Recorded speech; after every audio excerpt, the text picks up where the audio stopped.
Hello friend, आपका हमारे YouTube channel Guruji study with army में बहुत बहुत स्वागत है। फ्रेंड, यूपीपीसीएस प्रीलिम्स एग्जाम के अकॉर्डिंग करंट अवेयर के महत्वपूर्ण प्रश्नों का संकलन किया गया है। तो प्लीज फ्रेंड, आप लोग वीडियो के लास्ट तक जरूर बने रहिएगा। आइए प्रश्न देखते हैं। प्रश्न कह रहा है, स्वच्छ सर्वेक्षण 2023 से संबंधित निम्न कथनों पर विचार कीजिए। कथन 1, 11 जनवरी 2024 को राष्ट्रपति द्रौपदी मुर्मू ने यह पुरस्कार प्रदान किए। कथन 2, इस वर्ष सबसे स्वच्छ शहर का पुरस्कार संयुक्त रूप से इंदौर और सूरत को प्रदान किया गया। कथन 3, वाराणसी और प्रयागराज ने सबसे स्वच्छ गंगा शहर में से शीर्ष 2 पुरस्कार जीते। उपयुक्त कथनों में से कौन सा कथन सही है? ऑप्शन ए, केवल 1 एवं 3।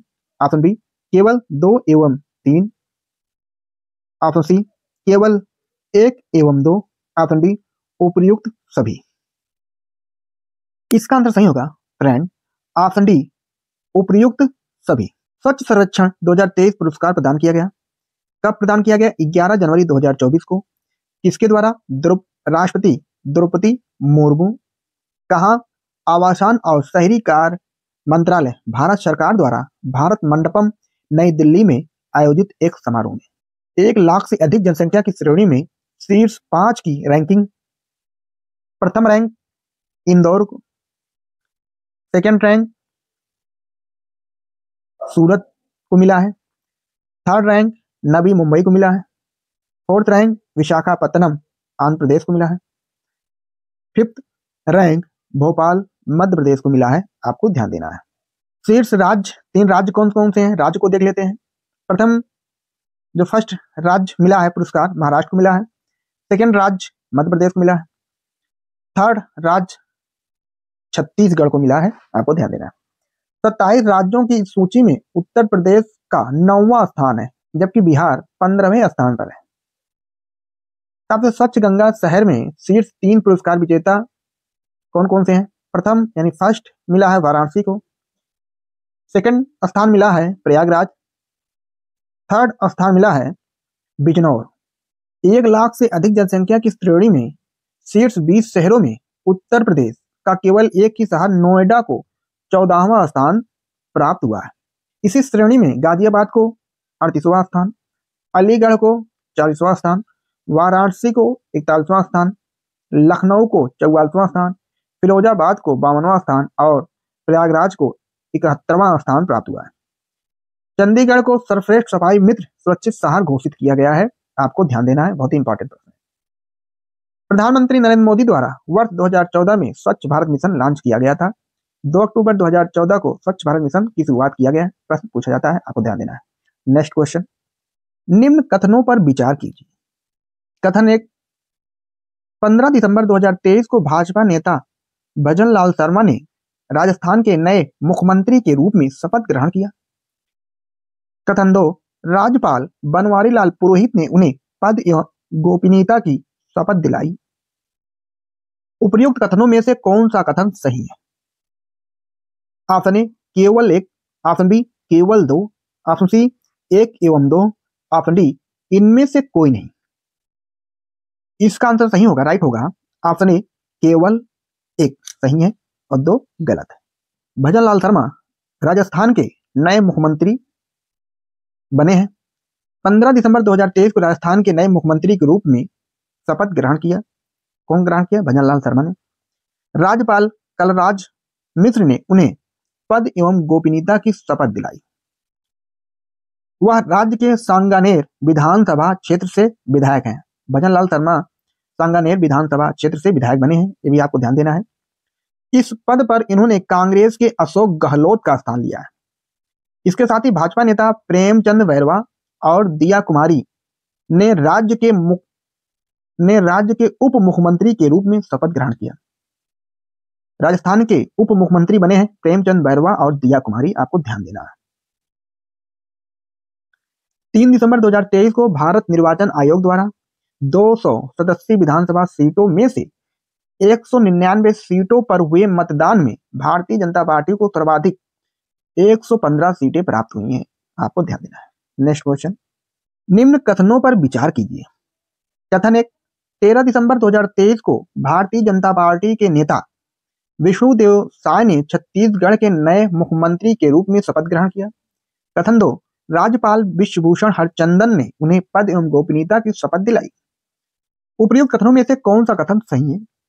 ऑप्शन ए केवल एक, ऑप्शन बी केवल दो, ऑप्शन सी एक एवं दो दोनों, ऑप्शन डी उपयुक्त में से कोई नहीं। इसका आंसर सही होगा फ्रेंड ऑप्शन सी एक एवं दो दोनों, दोनों कथन सही है। छत्तीसगढ़ के नए मुख्यमंत्री कौन बने हैं? विष्णुदेव साय। आपको ध्यान देना है कब शपथ ग्रहण किए? 13 दिसंबर 2023 को छत्तीसगढ़ के नए मुख्यमंत्री के रूप में शपथ ग्रहण किया। राज्यपाल विश्वभूषण हरचंदन ने उन्हें पद एवं गोपनीयता की शपथ दिलाई। वह राज्य की कुनकुरी विधानसभा सीट से सदस्य हैं। कांग्रेस के भूपेश बघेल का स्थान लिया। इसके साथ ही भाजपा नेता अरुण साव और विजय शर्मा ने उप मुख्यमंत्री पद की शपथ ली। छत्तीसगढ़ के उप मुख्यमंत्री अरुण साव और विजय शर्मा बनाए गए। आपको ध्यान देना। 3 दिसंबर 2023 को भारत निर्वाचन आयोग द्वारा जारी चुनाव परिणाम में 90 सदस्यीय विधानसभा सीटों में से भारतीय जनता पार्टी को सर्वाधिक 54 सीटें प्राप्त हुई हैं। आपको ध्यान देना है। नेक्स्ट क्वेश्चन फ्रेंड, निम्न कथनों पर विचार कीजिए। कथन 1, 13 दिसंबर 2023 को भारतीय जनता पार्टी के नेता डॉक्टर मोहन यादव ने मध्य प्रदेश के नए मुख्यमंत्री के रूप में शपथ ग्रहण किया। कथन 2, राज्यपाल फागू सिंह चौहान ने उन्हें पद एवं गोपनीयता की शपथ दिलाई। उपयुक्त कथनों में से कौन सा कथन सही? ऑप्शन ए केवल एक, ऑप्शन बी केवल दो, ऑप्शन सी एक एवं दो दोनों, ऑप्शन डी इनमें से कोई नहीं। इसका आंसर सही होगा ऑप्शन ए केवल एक। कथन 1 सही है, कथन 2 गलत है। मध्य प्रदेश के नए मुख्यमंत्री कौन बने हैं? डॉक्टर मोहन यादव। भारतीय जनता पार्टी के नेता एवं उज्जैन दक्षिण से विधानसभा सदस्य 13 दिसंबर 2023 को मध्य प्रदेश के नए मुख्यमंत्री के रूप में शपथ ग्रहण किया। राज्यपाल मंगू भाई पटेल ने उन्हें पद एवं गोपनीयता की शपथ दिलाई। स्थान लिया शिवराज सिंह चौहान का। भाजपा नेता जगदीप देवड़ा और राजेंद्र शुक्ला को उप मुख्यमंत्री पद की शपथ दिलाई। आपको ध्यान देना है। 3 दिसंबर 2023 को भारत निर्वाचन आयोग द्वारा जारी चुनाव परिणाम में 230 सदस्यीय विधानसभा सीटों में से भारतीय जनता पार्टी ने सर्वाधिक 163 सीटें जीती हैं। आपको ध्यान देना है। नेक्स्ट क्वेश्चन, 6 दिसंबर 2023 को गुजरात के गरबा नृत्य को यूनेस्को की मानवता की अमूर्त सांस्कृतिक विरासत की प्रतिनिधि सूची में शामिल किया गया। यह इस सूची में शामिल भारत की किस क्रम की सांस्कृतिक धरोहर है? ऑप्शन ए 13वीं, ऑप्शन बी 14वीं, ऑप्शन सी 15वीं, ऑप्शन डी 16वीं। इसका आंसर सही होगा ऑप्शन सी 15वीं। नेक्स्ट क्वेश्चन, निम्न कथनों पर विचार कीजिए। कथन 1, 14 से 27 नवंबर 2023 के मध्य 42वां भारत अंतर्राष्ट्रीय व्यापार मेला 2023 प्रगति मैदान नई दिल्ली में आयोजित हुआ। कथन 2, इस वर्ष इस मेले की थीम वसुधैव कुटुंबकम यूनाइटेड बाई ट्रेड थी। कथन 3, महाराष्ट्र एवं तेलंगाना इस मेले के सहयोगी राज्य थे। उपयुक्त कथनों में से कौन सा कथन सही है? ऑप्शन ए केवल 1 एवं 2, ऑप्शन बी केवल 2 एवं 3, ऑप्शन सी केवल 1 एवं 3, ऑप्शन डी उपयुक्त सभी। इसका आंसर सही होगा ऑप्शन ए केवल 1 एवं 2। कथन 1 सही है, कथन 2 सही है, कथन 3 गलत है। 42वां अंतर्राष्ट्रीय व्यापार मेला 2023 आयोजित हुआ। कब आयोजित हुआ? 14 से 27 नवंबर 2023 तक। कहाँ? प्रगति मैदान नई दिल्ली में। किसके द्वारा? भारत व्यापार संवर्धन संगठन द्वारा। मुख्य विषय वसुधैव कुटुंबकम यूनाइटेड बाई ट्रेड। मेले के सहयोगी राज्य बिहार एवं केरल है। कथन 3 में महाराष्ट्र एवं तेलंगाना जो दिया गया था उसके स्थान पर बिहार एवं केरल है। राज्यों और केंद्र शासित वर्ग में उड़ीसा ने स्वर्ण पदक जीता है। किस राज्य ने जीता है? उड़ीसा ने। जबकि असम को रजत पदक यानी चांदी और राजस्थान को कांस्य पदक प्रदान किया गया। राज्यों के वर्ग में विषयगत प्रस्तुत में मध्य प्रदेश ने स्वर्ण पदक जीता। इसी वर्ग में त्रिपुरा ने रजत पदक और आंध्र प्रदेश ने कांस्य पदक जीता है। आपको ध्यान देना है। नेक्स्ट क्वेश्चन, 31 अक्टूबर 2023 को किन दो भारतीय शहरों को UNESCO creative cities network UCCN में शामिल किया गया है? ऑप्शन ए जयपुर और औरंगाबाद, ऑप्शन बी ग्वालियर और कोझिकोड, ऑप्शन सी पंचमढ़ी और पुंछ, ऑप्शन डी वाराणसी और श्रीनगर। इसका आंसर सही होगा ऑप्शन बी ग्वालियर और Kozhikode. UNESCO creative cities network UCCN में शामिल नए शहरों को शामिल करने की घोषणा 31 अक्टूबर 2023 को विश्व शहर दिवस के अवसर पर शहरों को नामित किया। कौन नामित किया? यूनेस्को महानिदेशक ऑड्रे अजोले ने। विभिन्न क्रिएटिव क्षेत्रों के लिए नामित शहरों की संख्या 55 है। इस नवीनतम सूची में शामिल दो भारतीय शहर ग्वालियर संगीत के क्षेत्र में और कोझिकोड साहित्य के क्षेत्र में यूनेस्को में शामिल किया गया। यूनेस्को की स्थापना 1945 ईस्वी में हुई और यूनेस्को का मुख्यालय पेरिस फ्रांस में है। आपको ध्यान देना है। नेक्स्ट क्वेश्चन, अक्टूबर 2023 में केंद्र सरकार ने इजराइल से भारतीयों की वापसी के लिए किस नाम से ऑपरेशन शुरू किया? Option A operation Vijay, option B operation Ajay, option C operation Ganga, option D operation Kaveri. इसका आंसर सही होगा ऑप्शन बी ऑपरेशन अजय। आपको ध्यान देना है। ऑपरेशन अजय इजराइल में फंसे भारतीय नागरिकों की वापसी के लिए केंद्र सरकार द्वारा शुरू किया गया एक अभियान है। कब शुरू किया गया था? 11 अक्टूबर 2023 को। इजराइल और फिलिस्तीन के बीच शुरू हुए युद्ध के कारण भारत सरकार ने यह निर्णय लिया। ऑपरेशन कावेरी फ्रंट अप्रैल 2023 में केंद्र सरकार द्वारा सूडान में फंसे भारतीयों को वापस लाने का एक अभियान था। ऑपरेशन गंगा यह यूक्रेन में फंसे भारतीयों को वापस लाने के लिए फरवरी 2022 में केंद्र सरकार द्वारा चलाया गया एक अभियान था। आपको ध्यान देना है ऑपरेशन कावेरी और ऑपरेशन गंगा पर भी। नेक्स्ट क्वेश्चन, 18वें G20 शिखर सम्मेलन 2023 से संबंधित निम्न कथनों पर विचार कीजिए। कथन 1, 9 से 10 सितंबर 2023 के मध्य इस सम्मेलन का आयोजन नई दिल्ली में किया गया। कथन 2, इस सम्मेलन का मुख्य विषय वसुधैव कुटुंबकम था। कथन 3, इस सम्मेलन के दौरान अफ्रीकी संघ को G20 समूह की अस्थायी सदस्यता मिली। उपयुक्त कथनों में से कौन सा कथन सही है? ऑप्शन ए केवल 1 एवं 3, ऑप्शन बी केवल 2 एवं 3, ऑप्शन सी केवल 1 एवं 2, ऑप्शन डी उपयुक्त सभी। इसका आंसर राइट होगा ऑप्शन डी उपयुक्त सभी। कथन 1 सही है, कथन 2 सही है, कथन 3 सही है। 2024 में G20 शिखर सम्मेलन का आयोजन ब्राजील में होगा, ये भी आपको ध्यान देना है।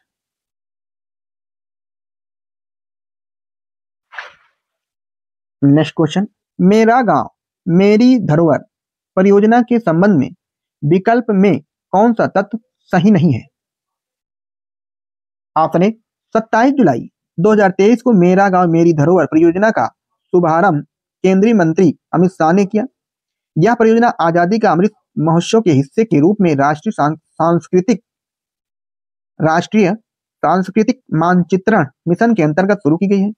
इस परियोजना को संस्कृति मंत्रालय इंदिरा गांधी राष्ट्रीय कला केंद्र के समन्वय से शुरू किया गया। इस परियोजना का मुख्य उद्देश्य भारत के 7.5 लाख गांवों का सांस्कृतिक मानचित्रण करना है। इसका आंसर सही होगा ऑप्शन डी। इस परियोजना का मुख्य उद्देश्य भारत के 6.5 लाख गांवों का सांस्कृतिक मानचित्रण करना है। आपको ध्यान देना है। ऑप्शन ए सही, ऑप्शन बी सही, ऑप्शन सी सही, ऑप्शन डी गलत है। नेक्स्ट क्वेश्चन, निम्न कथनों पर विचार कीजिए। कथन 1, 11 से 17 नवंबर 2023 के मध्य एशिया पैसिफिक इकोनॉमिक कोऑपरेशन आपेक 2023 बैठक सैन फ्रांसिस्को यूएसए अमेरिका में आयोजित हुई। आपेक की स्थापना वर्ष 1995 में हुई थी। उपयुक्त कथनों में से कौन सा कथन सही है? ऑप्शन ए केवल 1, ऑप्शन बी केवल 2, ऑप्शन सी 1 एवं 2 दोनों, ऑप्शन डी उपयुक्त में से कोई नहीं। इसका आंसर सही होगा ऑप्शन ए केवल 1। कथन 1 सही है, कथन 2 गलत है। अपेक यह एशिया प्रशांत क्षेत्र की बढ़ती परस्पर निर्भरता का लाभ उठाने के लिए एक क्षेत्रीय आर्थिक मंच है। एपिक की स्थापना 1989 ईस्वी में हुई थी। एपेक का मुख्यालय सिंगापुर में है और एपेक में कुल 21 देश सदस्य हैं, आपको ध्यान देना है। नेक्स्ट क्वेश्चन, नवंबर 2023 में राष्ट्रीय मानवाधिकार संस्थानों का 14वां अंतर्राष्ट्रीय सम्मेलन 2023 कहां आयोजित हुआ? Option A London, option B Copenhagen, option C New York, option D New Delhi. इसका आंसर सही होगा friend, option B Copenhagen. Friend, Copenhagen यह डेनमार्क की राजधानी है।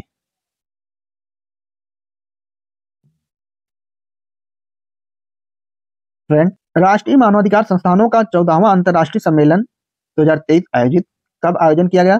6 से 8 नवंबर 2023 तक। कहाँ आयोजित किया गया? कोपेनहेगन। कोपेनहेगन किस देश की राजधानी है? डेनमार्क की।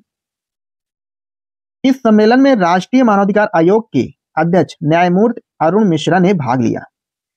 राष्ट्रीय मानवाधिकार आयोग के अध्यक्ष कौन है वर्तमान में?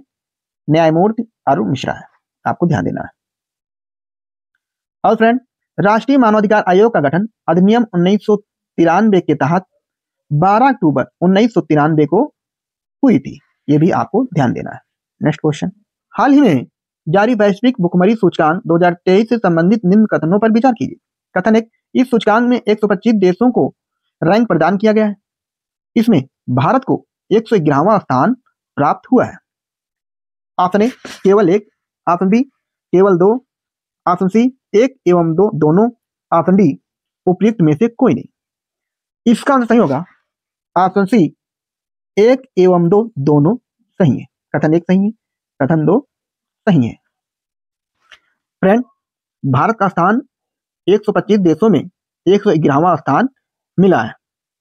प्रथम स्थान वैश्विक भुखमरी सूचकांक 2023 में प्रथम स्थान बेलारूस को मिला है। ये भी आपको ध्यान देना है कि प्रथम स्थान किस देश को मिला है? बेलारूस को मिला है। और भारत का स्थान 111वां है। नेक्स्ट क्वेश्चन पूछा गया है, हाल ही में वैश्विक नवाचार सूचकांक 2023 से संबंधित निम्न कथनों पर विचार कीजिए। कथन 1, इस सूचकांक में स्वीडन को शीर्ष स्थान प्राप्त हुआ है। कथन 2, इसमें भारत को 40वां स्थान प्राप्त हुआ है। उपयुक्त कथनों में से कौन सा कथन सही है? ऑप्शन ए केवल 1, ऑप्शन बी केवल 2, ऑप्शन सी 1 एवं 2 दोनों, ऑप्शन डी उपयुक्त में से कोई नहीं। इसका आंसर सही होगा फ्रेंड, ऑप्शन बी केवल 2। कथन 2 सही है और कथन 1 गलत है। वैश्विक नवाचार सूचकांक 2023 जारी किया गया। कब जारी किया गया? 27 सितंबर 2023 को। किसके द्वारा जारी किया गया? विश्व बौद्धिक संपदा संगठन द्वारा। इसमें शामिल कुल कितने देश थे? 132 देश। 132 देशों में भारत को 40वां स्थान मिला है। वर्ष 2007 से प्रकाशित होने वाली इस रिपोर्ट का यह 16वां संस्करण है। वैश्विक नवाचार सूचकांक 2007 से प्रकाशित हो रहा है और 2023 में 16वां संस्करण प्रकाशित किया गया। प्रथम स्थान स्विट्जरलैंड देश को मिला है, द्वितीय स्थान स्वीडन को मिला है, तृतीय स्थान यूएसए यानी अमेरिका को मिला है, चतुर्थ स्थान यूनाइटेड किंगडम को मिला है, 132वां स्थान अंगोला देश को मिला है, आपको ध्यान देना है। भारत की इसमें भारत को 40वां स्थान मिला है। गत वर्ष भी यानी 2022 में भी भारत का स्थान 40वां था, आपको ध्यान देना है। नेक्स्ट क्वेश्चन, निम्न कथनों पर विचार कीजिए। हाल ही में WHO ने इराक को उष्णकटिबंधीय रोग ट्रेकोमा से मुक्त होने की घोषणा की। इराक यह मान्यता प्राप्त करने वाला विश्व का 50वां देश है। कथन 2, ट्रेकोमा विश्व में अंधेपन के लिए जिम्मेदार प्रमुख संक्रामक रोग है। ट्रेकोमा एक उपेक्षित उष्णकटिबंधीय रोग है। निम्न कथन में से कौन सा कथन सत्य है?